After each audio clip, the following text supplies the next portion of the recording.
What's going on, YouTube? This is SG1 Sports, and you're watching our college football channel. Jeremy Pruitt going to be fired from Tennessee. Breaking news today.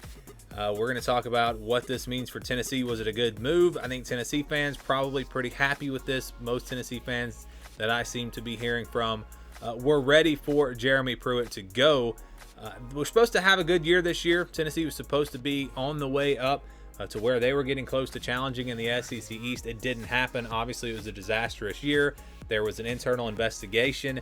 Not sure what all is going to come from that, but just not good. Jeremy Pruitt did not do a good job at Tennessee. I think that is clear.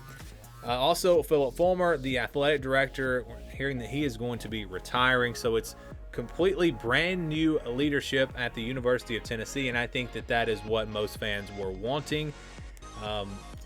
It's going to be interesting, and also what's interesting here is this thumbnail that you see on your screen.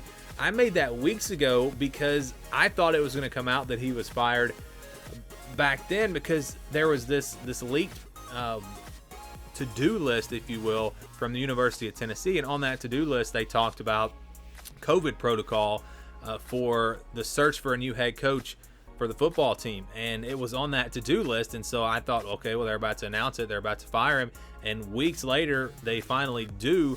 I don't know if there was anything to that. It's very interesting, but anyways, he is gone, and I believe Kevin Steele is going to be taking over as the interim head coach. I have no idea where you go from here if you're Tennessee. I saw a name out there, Jeff Fisher, of course, former Tennessee Titans and Rams coach. Could he potentially be the guy for this job? That's the only name, and I haven't really looked into this, but that's the only name that I have even heard. A guy like that would probably be a good risk. I think. I just don't know what you do here if you're Tennessee. We have seen teams now really struggle to get their guy. Look at Auburn. I don't know that Brian Harsin was really their first choice. I think they kind of. I don't really know what all went into that. They say that he was on their short list, but I just don't know who you get if you're Tennessee. But I think there needed to be a change here. They were just not headed in the right direction. Some off-the-field issues now with an on-the-field performance that just has not been good for really the last 3 years.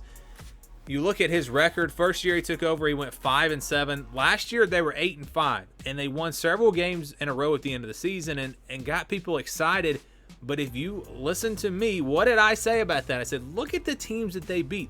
They beat Kentucky. They beat Vanderbilt. They beat Missouri. They didn't beat anyone good. They had to come from behind to beat Indiana in the Gator Bowl. That was something that I think people were, because of that, expecting Tennessee to come into this year and have a great year. I did not. I did not have this team preseason top 25. I thought they would do better than 3-7, but I did not expect them to do a whole lot just because the offense is not there. They've got to make some changes on that side of the ball, and the defense is not great either.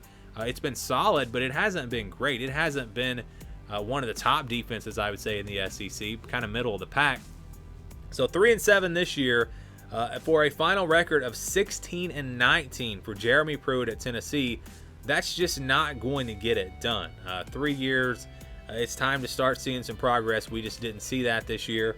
And again, it comes back to the offense. The quarterback play has not been good. They had a couple of receivers.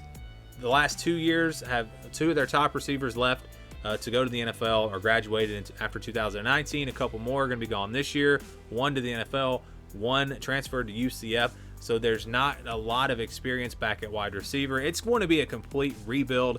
There are some young pieces. Harrison Bailey at quarterback, probably going to be the future. Although Hendon Hooker steps in this year, he might actually be their starter for 2021.